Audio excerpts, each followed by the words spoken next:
Tananarive, 1 million d'habitants, capitale grouillante d'un des pays les plus pauvres de la planète, Madagascar. Des milliers de familles vivent dans la rue, ou dans des bidonvilles dont on ne voudrait pas en Suisse, pour des animaux domestiques. Au fil des années, les pauvres, les déracinés, ont convergé vers la capitale et aujourd'hui, face à la carence du pouvoir et à la corruption généralisée, seules les actions humanitaires peuvent soulager un peu la peine du peuple innombrable des plus démunis.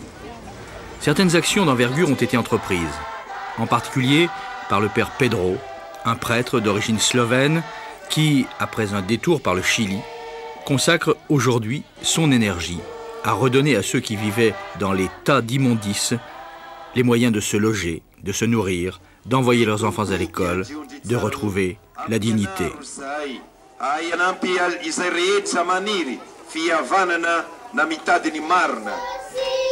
Plus modestement, plus discrètement aussi, un couple suisse a tout abandonné du jour au lendemain pour venir ici, dans le village de Talatamati, tout proche de Tananarive.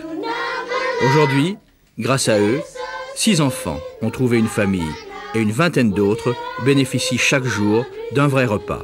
Et aussi, ce qui est plus nécessaire encore, de l'enseignement qui leur permettra demain de faire face à la vie.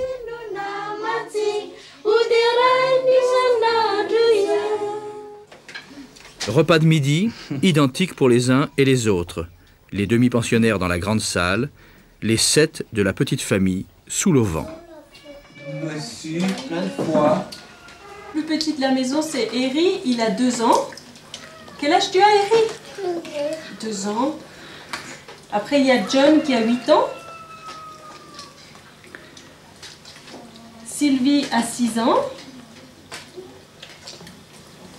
Et Sani a 5 ans.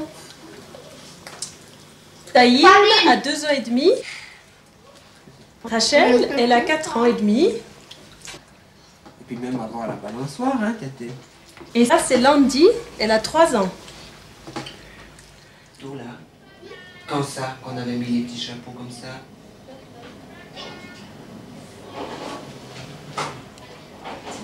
Nous n'avons pas choisi vraiment les enfants, c'est vraiment Dieu qui nous a apporté lui-même les enfants.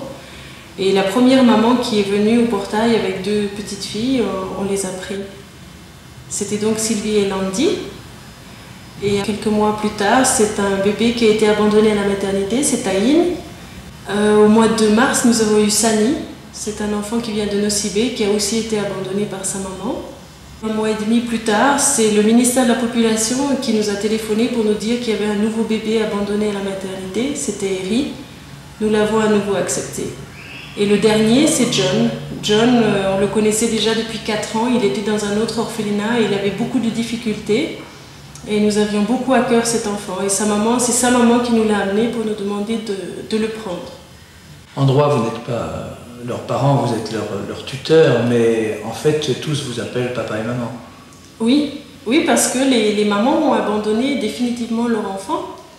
Et on a fait donc cet acte d'abandon devant notaire et on a accepté donc de prendre ces enfants sous tutelle devant notaire. Donc nous avons la responsabilité de ces 6 enfants jusqu'à leur majorité. Notre travail. D'accord. Rachel, 4 ans et demi, avait 1 an lorsqu'elle est arrivée de Suisse avec ses parents. Surprenant destin pour une fille unique que de se retrouver ainsi à l'autre bout du monde avec des enfants à la fois si différents et si semblables.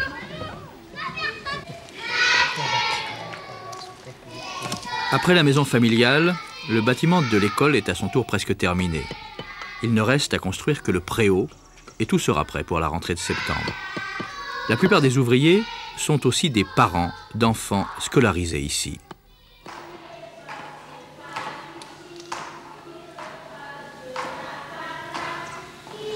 Les travaux ont commencé en janvier 1993. Il a fallu 6 mois pour faire le gros œuvre de la maison familiale. Et au bout de 6 mois, vraiment, on était même habité dedans. Donc c'était assez exceptionnel puisque c'est quand même sur 3 niveaux. André et Marie-Laure sont partis de presque rien.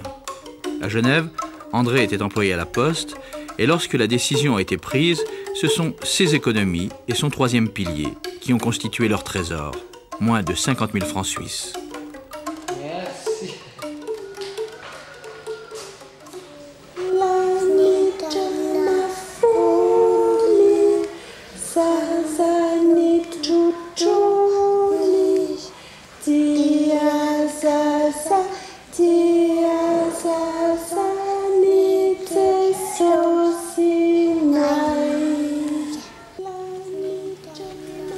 Il faut sans doute une force et une volonté exceptionnelles pour relever un tel défi. Pour André, comme pour Marie-Laure, cette force et cette volonté, il les puise dans la foi. Je crois en Dieu et je crois personnellement que j'ai reçu un appel de Dieu pour venir à Madagascar. Et ce désir d'offrir aussi aux enfants à Madagascar ce que j'ai eu en Suisse, donc une famille et puis aussi une connaissance et un respect de Dieu. J'ai voulu aussi venir à Madagascar pour l'enseigner à ses enfants. C'est donc pour moi un appel de Dieu. C'est presque par hasard qu'André est venu la première fois seul à Madagascar. Marqué à jamais par la misère des enfants, il y est revenu 2 ans plus tard avec Marie-Laure pour leur voyage de noces. En 1991 naissait Rachel et l'année suivante, tous 3 s'installaient ici.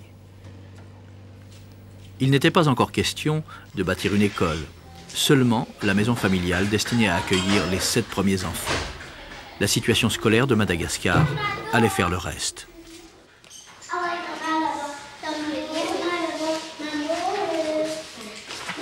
On est tout à fait conscient que si Madagascar a des problèmes actuellement, c'est aussi parce que le niveau scolaire a beaucoup été négligé et qu'il est beaucoup trop bas. Et on avait vraiment à cœur de donner la chance à des enfants malgaches d'avoir des bonnes études comme nos propres enfants, comme on aurait donné à nos propres enfants. Et comme il n'y a pas d'école de toute façon dans notre village, nous sommes obligés d'aller au village voisin. Nous avons pensé qu'en faisant une école pour nos enfants, ça servait aussi pour les enfants du village. Voilà, dans le frigo ici à Madagascar. À Madagascar, on la trouve que dans le frigo ou dans le congélateur. Et autrement, on la trouve sur les glaciers. Ou en Suisse, il y a aussi au pôle Nord. L'école, la voici, au fond du jardin. Sa construction a été rendue possible par le travail d'André et de Marie-Laure, bien sûr, mais aussi par le soutien ponctuel de plusieurs organisations humanitaires installées à Madagascar et par l'aide d'une poignée d'amis restés en Suisse, amis qui ont choisi de parrainer un ou plusieurs enfants.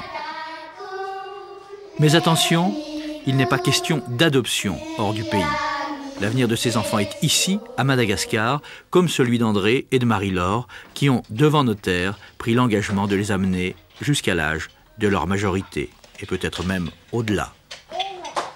Évidemment, on a eu des moments très agréables ici, je veux dire, dans la construction, l'évolution des travaux nous faisait plaisir, mais il y a aussi eu ces moments difficiles où souvent on a été très découragés parce que pour des 1000 raisons, enfin il y a eu des obstacles, etc. Et dans ces moments-là, je crois qu'on peut dire que d'être à 2 nous a beaucoup aidé. Un seul, que ce soit Marie-Laure ou moi-même, on serait reparti. Et toujours on en revient à dire, mais si on lutte, on passe par-dessus et on y arrive, et c'est avec l'aide de Dieu. Et c'est pour ça aussi qu'on a voulu appeler notre maison Fitaïn, qui veut dire bénédiction, parce qu'on pense vraiment que si Dieu ne bénit pas notre travail, nous on travaille en vain.